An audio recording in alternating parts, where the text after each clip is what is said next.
Spiritual messages. The following messages should help promote your further personal development and maturation.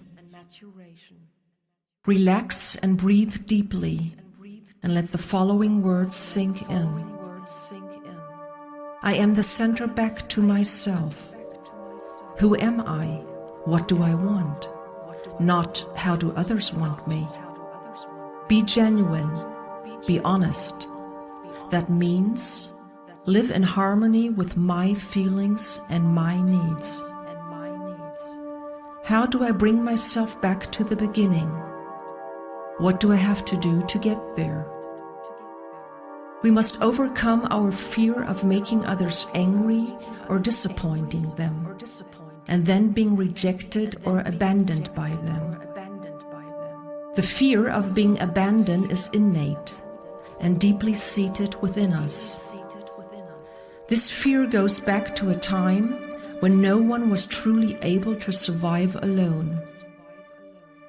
Our ancestors from prehistoric times were able to endure only within a group.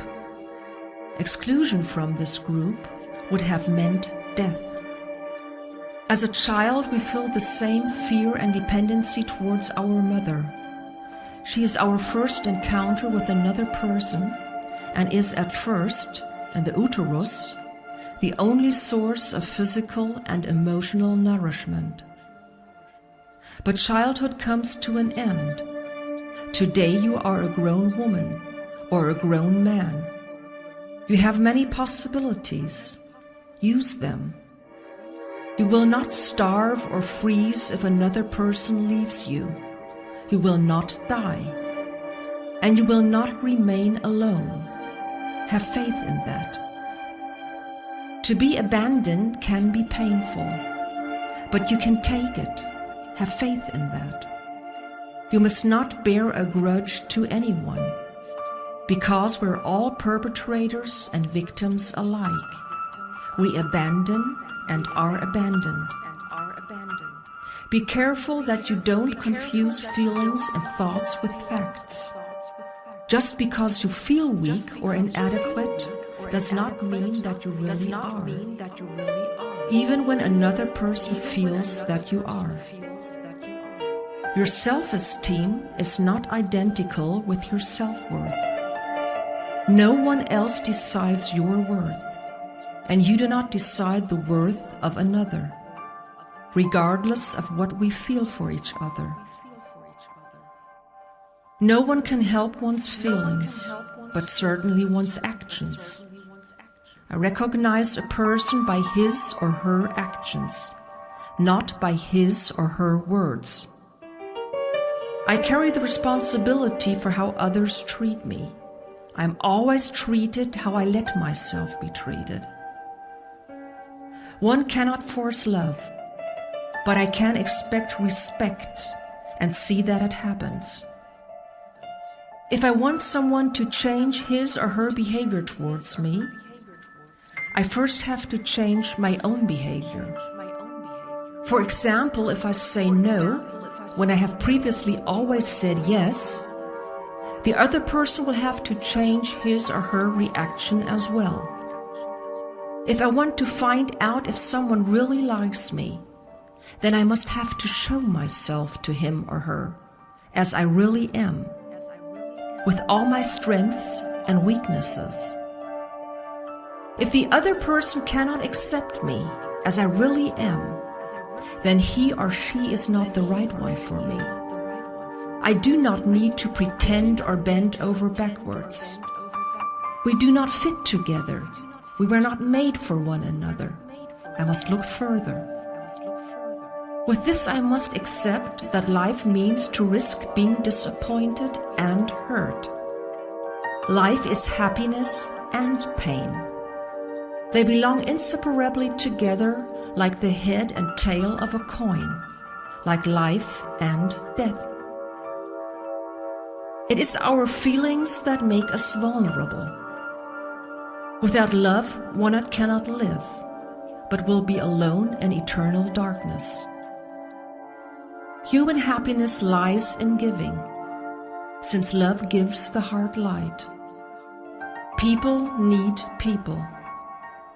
I need the other, and the other needs me. We people are made this way.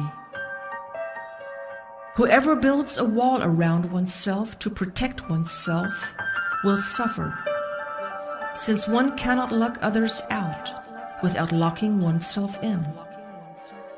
In every relationship there is anger and disappointment, but that need not mean the end of the relationship.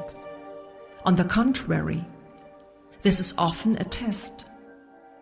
A good relationship endures discrepancies.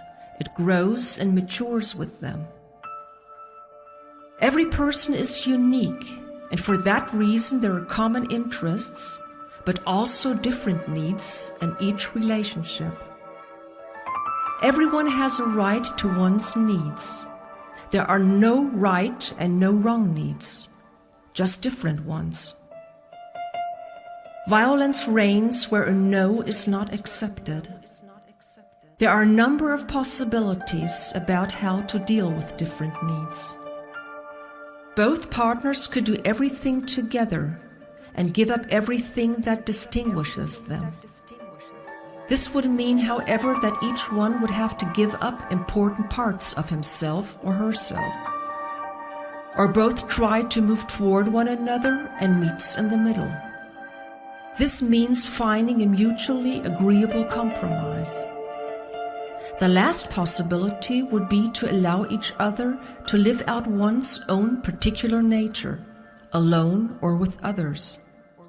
And occasionally one lets oneself experience the particular nature of the other, tries it out, and thereby expands one's experiential and behavioral repertoire. Now give yourself over to the music completely and internalize the following words. I will continually behave respectfully and at the same time authentically toward other people. I'm fully with myself.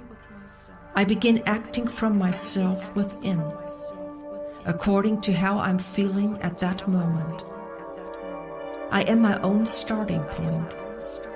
I speak and act in harmony with my feelings and my needs.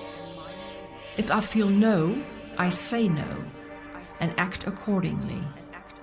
If I like or love someone, I act upon this, without first making sure of the other's feelings. I stand by my feelings, because that is a strength. If the other person does not feel the same for me, then he or she is not the right one for me. Under no circumstances do I waste my time with self-pity or bear a grudge against the other person, because he or she cannot help his or her feelings and does not decide my worth. I have faith that there are people who are right for me, and that I will meet them as soon as I set out to find them and show myself to them. It is no disgrace to be afraid, to change oneself, to mature, to grow, make one afraid. But I will progress in life only if I act despite this fear. I will overcome the fear by confronting it. I will show myself, even when I'm afraid.